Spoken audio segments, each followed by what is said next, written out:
Hey everyone, welcome to the Solo to Entrepreneur Show. You with me, Lorraine Chai, the host. Now, today we welcome Katie Rossler, a licensed therapist or relationship coach with about 15 years or 15 years and Yeah, over over 15 years now. experience. Yeah. Yeah.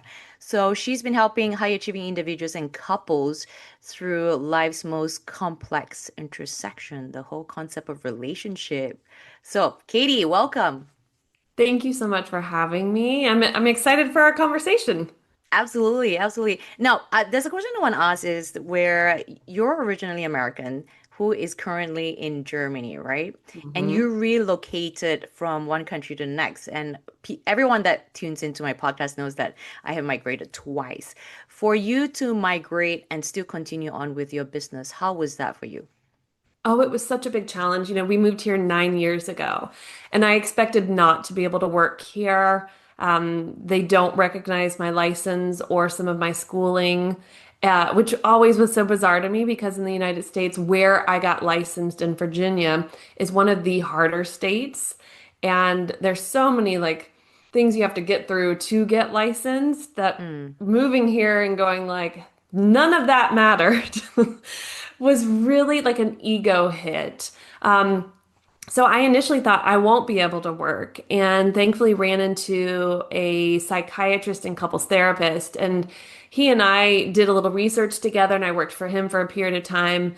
And he's like, you're really good at what you do. And I'm like, yeah, because I've done it for a while now, and I know my stuff, but I don't know how to work here.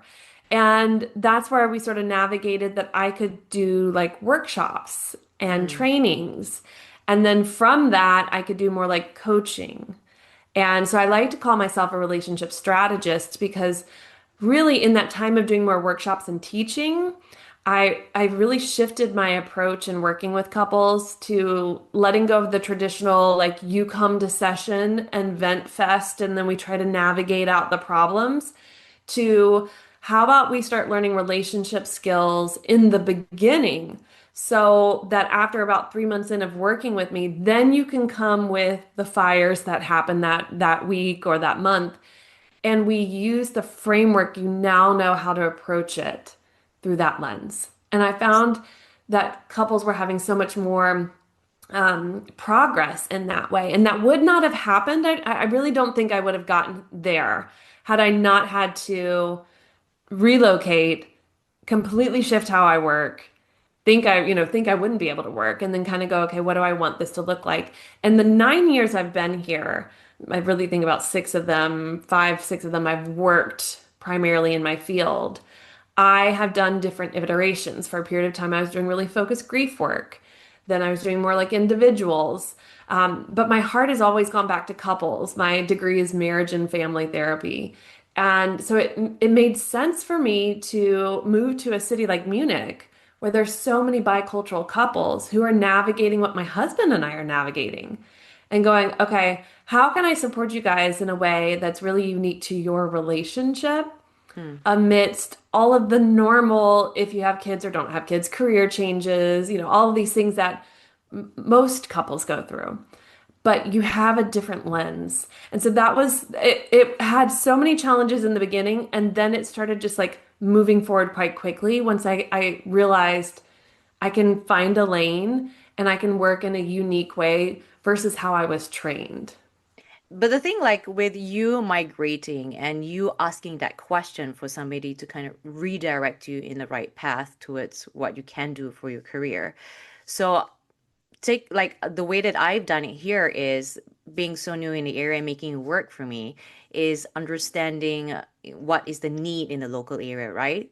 So, for hmm you is also understanding the culture because everything is different in terms Yes. of the way people communicate and the way that people look at things and live, for you to be so new to ask that question and actually just be open to evolve and adapt and change according to your surroundings and your situation and taking it to your advantage. I think that's important in business that we are adaptable and flexible, but we also know when to hold firm, right? To go Mm, no, I am going to do it this way. I am going to do this thing. And when you move to another country, I think the key is being adaptable and flexible Because if you come into a new culture with, well, this is how I did it in my home country and this is what my culture accepts, you're losing out on the richness of learning from where you are and saying, okay, how can I pivot? How can I just word something differently, right? Like Mm, maybe my approach needs to be softer or maybe it's more direct. Versus in the States, I probably would have been a little more, bubbly and lovey and like, oh, and then maybe we'll talk about this a little bit, and it's softer. Whereas here, with these couples, I'm much more direct. They want to get to the point, and it's just different in this area where I am, but also the types of couples who are attracted to the way I work are goal oriented. They, just say it, just like call a spade, and I appreciate that. But had I not taken the time to really get to know where I was and what these couples need, I would have still been approaching it my old way. mm. Yeah, can absolutely understand that. So with you and your husband and with you with having your own business, there are couples where no, you have to be a stay-at-home mom or stay-at-home dad. How did you work with your spouse as well as your clients in terms of someone that is very independent like yourself having your own business and your husband has having his own? Yeah. So in the beginning, I wanted to be a stay-at-home mom. I had worked with teenagers for several years who were in a locked facility. And though they were from much different area than my husband and I were raising our children, I knew I wanted to stay home and be an emotional support from the beginning. And that later I could go back to my work. So I took probably about 2.5, 3 years off, 3 years, because I had two of our daughters during that time. And then that was the point where I started going stir crazy. And I was like, I will sell makeup, I will sell cleaning products. I don't care. Give me something. Like I need work. And I still had that very westernized, like bringing in an income shows my worth. And so it was like, oh God, okay. So I'm not showing any worth because I have no income coming in other than what the government in Germany pays me for having kids. Thank you, government. But it's like, what else? Sounds like Australia And here. right, like, come on, thanks. But I knew for myself this wasn't working, and my husband saw it. Mm, And I think when I threatened to like really sell, you know, non-toxic cleaning products and was like, I'm gonna figure out how to, and he was like, no, we're gonna contact that psychiatrist we met at the playground with his grandson. You're gonna ask him about that research he's doing. We're gonna get you into your work. And I really appreciate my husband for encouraging that because it would mm, have been very easy for him to just be like, you know, but you're with the kids and this is the best time and da da da and like really tried to guilt or shame me into, though he would have mm, probably thought he was encouraging, but guilt or shame me into staying. But it has always been because he is a business owner, and because it is like a brick and mortar, he's got to be there. He is the head of his company. My work does have to be the more flexible. And that was something we both came to agreement on. We have three girls, and I love my husband, but he is a very German guy.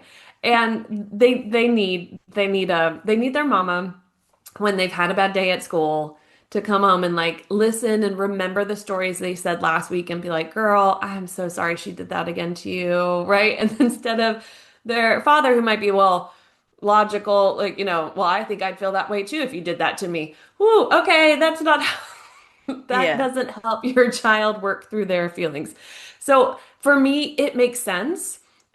We've never really had the fight around I should have stayed home more or I should be home more and doing more of the work. We have had the work share, like that workload share Mm, discussion of, okay, well, as my business grows and I'm still making sure I can take care of the kids, who's taking care of the house? And that is one that we butt heads on. You know, I am in a state in Germany that is very patriarchy, whether they think they are progressive or not, they're not. mm, And my husband, as much as he is really growing in so many different ways, especially having daughters, he still will go without meaning to the, well, you're home, well, you're the woman, and I'm like, yeah. whoo. So, but the whole point in all of that is just to keep communicating. And we've Mm, always been good about that, having the discussions. He would love nothing more than to have more time at home. And so, we have our own visions for our careers and what things will look like.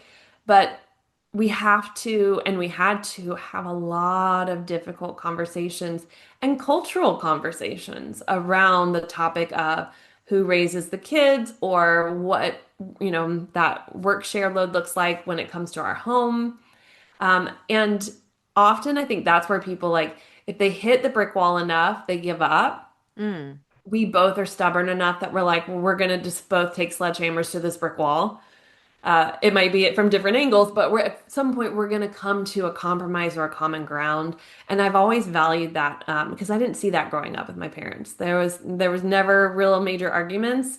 It was always kind of one-sided with a military dad, and I appreciate having a sparring partner when it comes to like, well, I don't agree. Well, I don't agree either. Okay, well, what do we do then when you don't both agree with those pieces? But I think a lot of female business owners, especially if you've got kids, if those conversations aren't happening, or if you're starting your business later on, when the kids still need you, but you're like, I need me and I need to grow this business, it can be, I call them like temper tantrums, where what was in harmony in the mm, relationship and in the home needs to be offset. It makes sense, but it will cause temper tantrums. It will cause reactions, and that doesn't mean you're doing anything wrong. But honest and open conversation throughout the whole process is key. And I think we also have to get a tougher skin to hearing our partner's point of view because sometimes it's the first thing that comes to mind, and that tends to have a cultural flair to it or a family thing, right? Well, right. my mom never complained. Great. Right? Like Yeah. So with awesome. with the difference in culture, right? Like German, the German that we know of, right? The typical German, as we say. For you and your husband, how did you guys work in terms of the communication? Because sometimes people are expecting us to change or get the situation or understand the conversation in an instantaneous kind of mode. But for you and your husband, like how did you make it work with the difference in culture and communication, I guess? Yeah, I mean, because even though he was good in English when we first met, he wasn't fully fluent until he really moved to the States and was working fully in English and being with me and living together. So even now, there'll be words that he says, and I'm like, are you sure you mean that word? Right. Yes. And Right. he's like, what does it mean to you? Like, hold on. Right. Yeah. Because we know people come from a good place, but Yeah. what it sounds like to us or the other person may mean completely different, even though we know it comes from a good place. Yes. Yeah. I think often you have to give a lot of grace to your partner and you have to learn how to get back to balance. If they've said something that it triggers in you a reaction, Right. and then you realize they didn't mean to say that, you have to learn. You have to do that work. They don't need to make it up to you. How to calm yourself down and go, okay, I can reroute knowing this is what you meant to say. And let's move forward that way. That takes practice. And that Mm. takes a lot of inner work to know your triggers. Yeah. But for us, the cultural differences, we didn't always recognize. I mean, we had hours, hours, multiple long fight about ketchup on the table for a Okay. meal between just me and him. It's way before kids. And it wasn't until like, I mean, I was like, are we really hashing out this thing on ketchup? And I think at some point I said, is this a cultural difference? And that's when he was like, it may be, but, and it was like, no, Yeah, no, no, no. yeah, yeah, yeah. That's the piece where the longer we've been together, the more I work with couples in this way, the more I'm able to see it, even though they can't see it. And I can go, hey, I really think there's a cultural difference here. Let's explore that before we get into Mm, attacking each other. That helps. If we know that, then we can understand they're not personally attacking me because of me. They're not doing this to be a pain in my ass. They're actually doing this because this is what they know to be true. And I find the longer we're with our partner and the older we get, we fall back to cultural conditioning more than we realize. mm. Like, I feel like there's something like we're sharp in our 20s and 30s and like 40s, 50s, 60s. I see people start to like revert back. And I'm like, do you realize you're doing that thing that annoys you about your culture? And they're like, oh my God, I am. I'm like, so it just naturally starts to happen. And I see more and more clashes, couples who've been together 10, 15 plus years. And they're not seeing it anymore. Mm. They think But this is just just but just like business, college. right? It's all the concept of adapting Yeah. to what is different from what we were brought up with, right?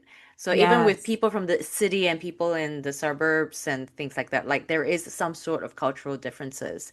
And it's more of looking into it and experiencing it from the other person's point of view, but also trying to find a neutral ground between the two where it's understandable between the two parties. Right. And you have to be willing to do that work. I think a lot of people go into a relationship, if you've never been in a bicultural relationship before, and you've only dated someone from your own culture, and then you go into that, you at first you're like, ooh, cultural differences. But the longer you're together, even a year or two in, you don't think to have the discussions like, what traditions and holidays will we celebrate in what ways? Mm, Especially then if you move to one of the person's home countries, or if you meet in one of their home countries and you stay there, there's this assumption, well, it's a public holiday. This is how we do it. And it's like, well, it's not what I grew up with. So I'd like to do things differently. We have to be willing to put our ego and pride aside that we attach to our cultural conditioning and say, I mean, I've always done it this way. I'm not quite sure why we did it this way. It makes me feel a little sense of home. So maybe we can bring this into the new way we celebrate it. But yeah, I see that maybe we should celebrate it differently or we should do this differently. Um, we just think, ooh, when we first are attracted to them, like, oh, oh, your accent, oh, all of these things, and you're not going like, and this will come with it a lot of talking about right, what we want, what our values are. We right. might think we're saying the same words when we're talking about values, but we might be talking about totally different things. My husband and I have both the value of freedom, and his looks very different than mine. You would think freedom would be the same thing. No, it isn't. So it's being able to take apart the values you think you both have and go, what do you mean when you say your value is, integrity first? What does that look like exactly? How would it play out so that I understand what that means, or being honest, or, whatever it might be. Um, those are pieces we don't think about, but we Mm. have to get more clear on with each other. So when you talked about balance just now, I know balance is very important, and I always tell my clients there is a balance between work, family, but also yourself. Like people tend to forget that last piece of the puzzle, isn't it? Like you are very important. And it's like being on a plane. They always say put the mask on yourself first before you put Yep. the mask on anyone else. So how do you help your clients with the whole concept of balance? Yeah, one of the things that's important to me when I work with a couple is if they're willing to, I work with them individually too. Mm, And what I do in the individual work is not allow them just to complain about their partner. I go, what are you doing to have anger outlets? What are the ways you're making sure you get good sleep and you're taking care of your health? Because all of that impacts our relationship and adds to things getting worse. So I'm very self-care focused in those sessions about, yes, you were triggered by that and you reacted like a volcano. Let's get into what are the outlets you have for those emotions and figure out the source of that volcano. So it's always very present. If I can tell somebody has slept really horribly for like, which if people with young kids are like, when am I going to sleep? I get it. I have three, I get it.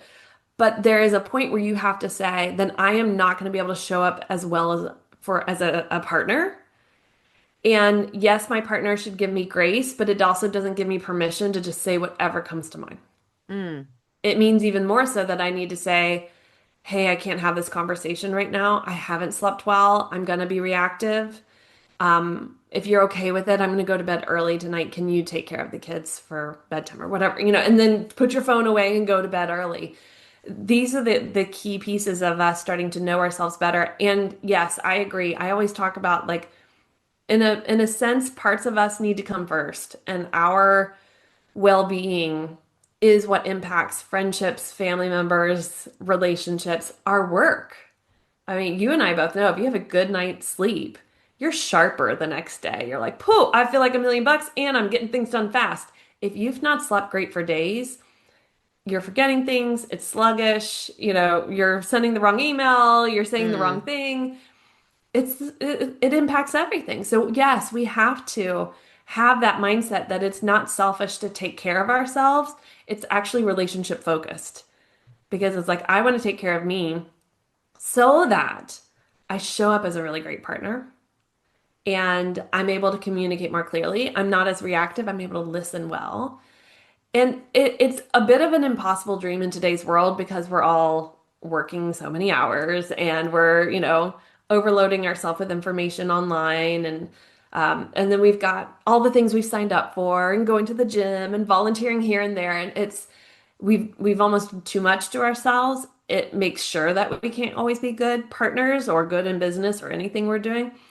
But it goes back to that root of what am I willing to sacrifice externally so I can make sure internally I'm good. And then Mm. I can really show up in relationship in a much healthier way. So conversation and being open is a very tough thing for, I think, the majority of us, right? Because we don't want to show our vulnerable side, be it in the business or personally. And I know this firsthand where it's you don't tell people you have a problem. Because especially as a business owner, like you don't tell people that you need help because you have to portray or you want to portray yourself as someone that's successful. If you're not successful and you can't have a grip of your business, then why you're not smart enough to have a business, you know? So Right. with all that concept of that stress to losing a loved one to, you know, wanting to be the head of the house in terms of the main income of the family, with all that stress, and because of that buildup of stress and people holding back in terms of the communication and sharing, what would you say would be the best option for people out there listening? Whatever grief or stress that they may have that is holding them back from actually expressing themselves or asking for help. Yeah, I often say that if it feels difficult to speak out your needs and even writing them feels difficult, maybe writing is going to be easier. Then I would start with emotional outlets for the overwhelm you feel, the grief you feel, the anger you feel. That can be, I mean, literally, there's endless possibilities. I mean, I love to go bowling when I'm angry because there's something about throwing that ball down the lane and hearing the pins get hit. But that's me. That wouldn't work for everybody, right? Hmm. Some people like to go to like rage rooms, or some people like to go for hikes by themselves or go fishing. There's all sorts of different outlets, but you have to discover what's yours so that you can release some of this internal pressure you have. And then I'm a really big believer in journaling. And I love really asking that question, why? So it's like, I don't want to ask for help. Why? Because I don't want to be perceived as weak. Why? Because weakness will mean, and you just keep going and going and going till you get to the root of maybe it's you're afraid people won't want to be around you if you seem weak. Maybe you're afraid of being left alone, right? Or maybe you're afraid of failing in life and not never being enough. And then I always say to my clients who are like afraid to ask for help, I say, how does it feel when your friend calls you up and it's like, I need help? And they're like, well, I feel really honored. Like they took the time to call me and ask Hmm. me for help, especially if it's someone who doesn't usually. And I'm like, yeah, so why wouldn't you honor and respect another friend to allow them to have that experience too? And that's usually like oh, I didn't think about that. I'm like, yeah, because we're all in our heads about how we don't Right. want help. Instead of, I want to be able to give that gift to someone else to feel like, gosh, she or he chose me to be able to Right. support and help. Okay. But it's also the And same concept of like an athlete, right? Like a pro yeah, athlete has a whole team of people working with them, be it someone in a dietitian monitoring their body to gym and the actual sport. And for us as business owners, like why can't we be as open to having people help us through our business as well as the emotional side of things, to yes. be successful in our industry? Definitely. And I can't think of any business leader that I listened to or have listened to who didn't talk about hitting that point where they realized they did need to ask for help and they were the ones getting in their own way. And once they Mm. asked for help, it was amazing. I will say one thing about asking for help. Often when we think, if you have the mindset, they won't know how to help me, like it won't work anyways, you're going to always ask the people that confirm that for you. So Mm, be very careful if you're going into, I need to ask for help, but I know they're not going to really be able to help me anyways, who you instantly gravitate towards talking to, because your brain is the perfect personal assistant, but it gets it wrong sometimes. So if you've said, I need help, but I know they're not really going to be able to help, your brain hears people who can't really help. So it's gonna mm, well, let's call Aunt so and so, and let's call that one friend who's super opinionated who doesn't really know what they're talking about, and we'll go for the route of people that really won't help.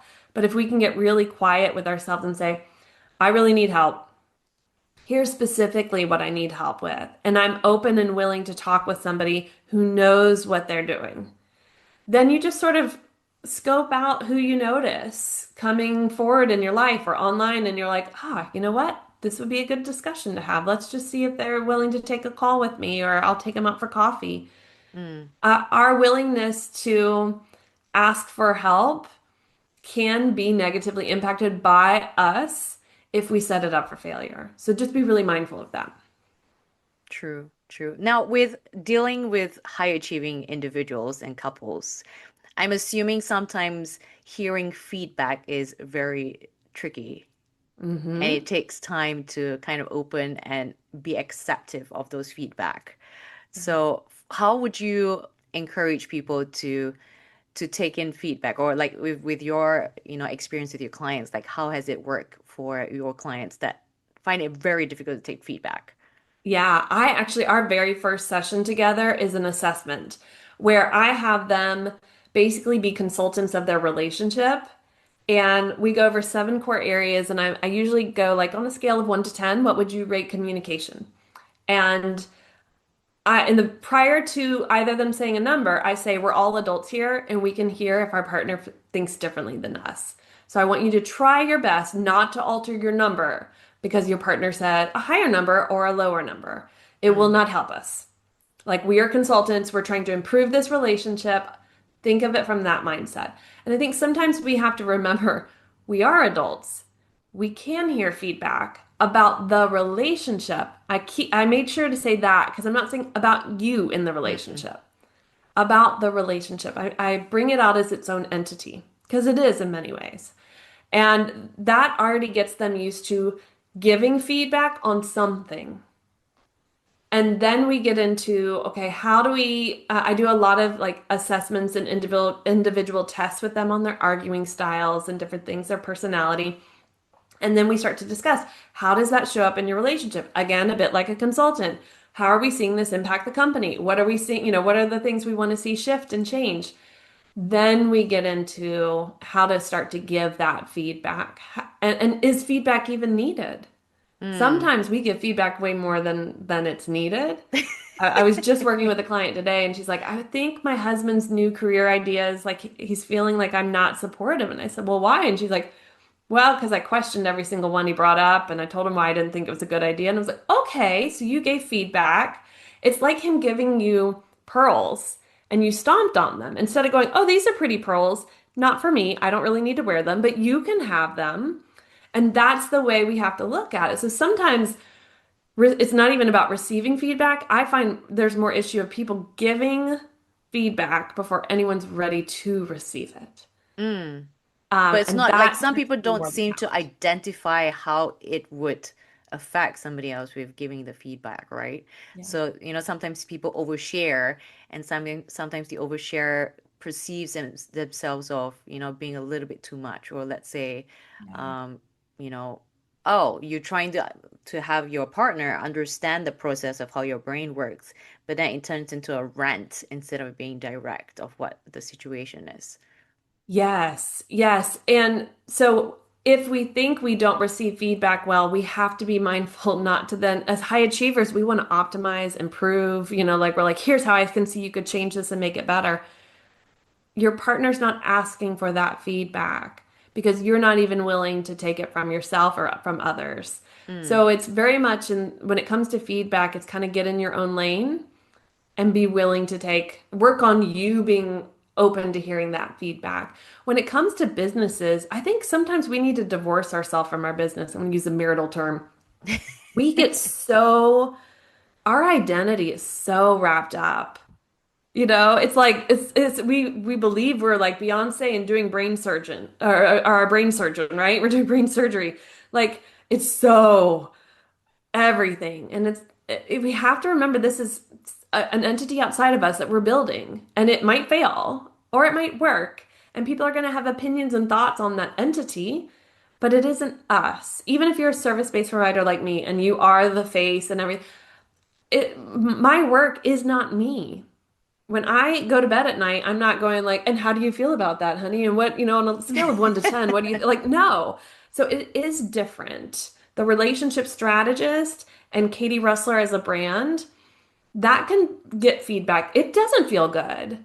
But Mm. one thing over the last couple of years that I've done is asked for more feedback in sessions, in Google Forms, talking with friends, even family members, how do you perceive me on this? What do you think about that? Like, give me feedback.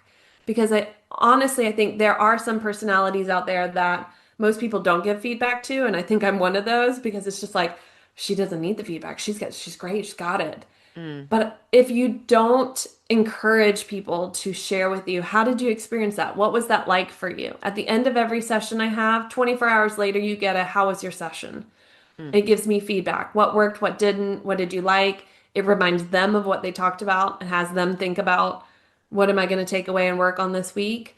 But it's also a feedback. Like, give me the feedback. Let's keep this loop open. So lean into it because when you lean into it, then you're welcoming it. And also be okay to say, I need a moment to process what you shared. Because that's where I'm hurt. I want to defend. I want to justify why I did that. Mm. You don't know what you're talking about. Stop. Don't go with the gut instinct. That's a moment where you have to say, I am asking for feedback. I may not like it. I'm going to listen. And I might have to say, hey, can I get off the phone? I need to chew on this for a little bit. I'll call you when I'm ready to talk. And you just do that. But lean into the feedback. How else are we going to grow if we're just like staring at ourselves in the mirror? You don't ever know, like, is this Yeah. working? People like it? Is it Yeah. needed? You All have to right. hear So feedback. this is a dynamite question, right? When you hear the statement, well, Katie, you're a relationship therapist, you should know better. Ooh, Or you should know or better. Lorraine, That's, you're a business coach, like you should know what you're doing. do That you know that what that dynamite. someone's shaming us, right? When they Right. say that, it's shaming you. And Mm. that speaks more about them than you. You should know better. I understand that you like to use shame as a control avenue. Like, I just flip it back on them. Like, well, you should know better than this. Really? Okay. So, shaming me isn't going to get the outcome you want. Mm. And if you believe I should have more information on this or act differently or think differently, that's about you. How about you ask me more questions so you better understand what I'm sharing? Right. Like, oh, Tom, you're a business owner, you should know. Why aren't you Right. behaving this way, right? You should know better than to, post that or say that or do that. Okay, but I did. So how would you like to approach this differently? Sometimes you can give them the benefit of the doubt and go, I'm not really receiving what you just said very well. Would you like to approach it differently? And Mm. then it puts the control back on them of like, you got to fix what you just said. That was rude. So we can do these types of things. But yes, you should is ridiculous. I mean, there is no one who is a total master of everything they do. We are all always learning. Right. And so, yes, we might mess up and say things. I remember I interviewed for my podcast a gynecologist who specializes in menopause. She's from Ireland. She moved here to Germany several years ago. So when she entered perimenopause, she knew what she needed, but it was earlier than the age here in Germany that they think you go through it. Well, research shows starts around 35, 36. She went to the gynecologist, and her gynecologist was like, you should know better. You're too young. And she was like, she said it took her back, made her so angry, but she continued to push because she knew this is what other people go through with other gynecologists, right? Like this Right. is normal. And she Right. kept saying, no, I do know that I need to be on this. I do know what the research shows. But she said it took like, she really had to take a deep breath because there was this like shaming of her. How dare Right. you? But Yeah. she knew her stuff. It was the doctor who was wrong. It's not, like the other doctor. So sometimes their shoulds, you should know better, they're wrong and they just hadn't stopped to think, could I be wrong? It could be said differently, right? The way that, Absolutely. it shouldn't be said that way. It could be Yeah. meant differently from what they're thinking in their heads. But the thing is, Yeah. we're all human at the end of the day. And it's more about sometimes, we're in a situation where we don't see blind spots ourselves. But Yeah. being reminded of something is, it's better than saying, why aren't you behaving that way? Or, Right. all right, yeah. Right. Putting you in a box, in that situation, or like Tom or whomever, you can just be, he can come back and go, I think you're trying to give me feedback, but it's how it's coming off as shaming me. Can you say Mm, it differently? Like, we all need to be coached too. Those people who are shitting on you, you can repeat back like the or switch back and go, hey, I really think your approach is not working. mm. You should know better how to communicate with other people feedback. Right. But we're not going to do that but we can just say, hey, I'm not receiving what you said. Well, can you say it differently? I mean, I'm not understanding what you're trying to say because basically you're trying to shame me. Most people don't understand they're shaming people on a regular basis. Mm, Well, actually, well, you should know better. We say all these phrases that put them in lower than us. Well, you don't actually know what you're talking about or doing. mm. No, this has been interesting. This has been really interesting. Now, I hope everyone has benefited from this conversation. Before we finish off, what is one advice you could give business owners out there that are trying to balance between business and their family? Yeah, I think one big piece of advice is at the end of the day, you need to sit down and go, at my 90th birthday, when people come up and give a little talk about me, do I want them to say I was such a hard worker, I was gone all the time, I would made all this money, but I was never there for them? Or are we saying I was such a good support, I cared, I was at the piano lessons, I was around, and that's the values we should live by. You don't start doing that at 89, you do it right now. So reset your value system and create your business to match that. And it will create its own temper tantrums when we start to do that. Because in the beginning, you're like, well, I've made it all about my business, but it's your life. And you really have to be careful that you don't burn bridges that you hope later on will be there for that 90th birthday. Mm, absolutely. Well, everyone, if you do like this episode, please do like, subscribe, and share this to those that you think may benefit from it. Also, I will put down Katie's link to all her social media and her website. Check out her podcast too. It's an amazing podcast. And yeah, follow and support her.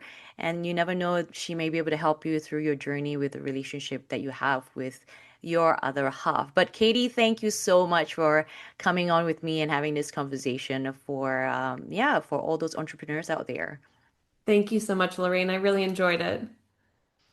All right, guys, I'll see you next time. So tune in to our next episode, but I'll see you on the next one.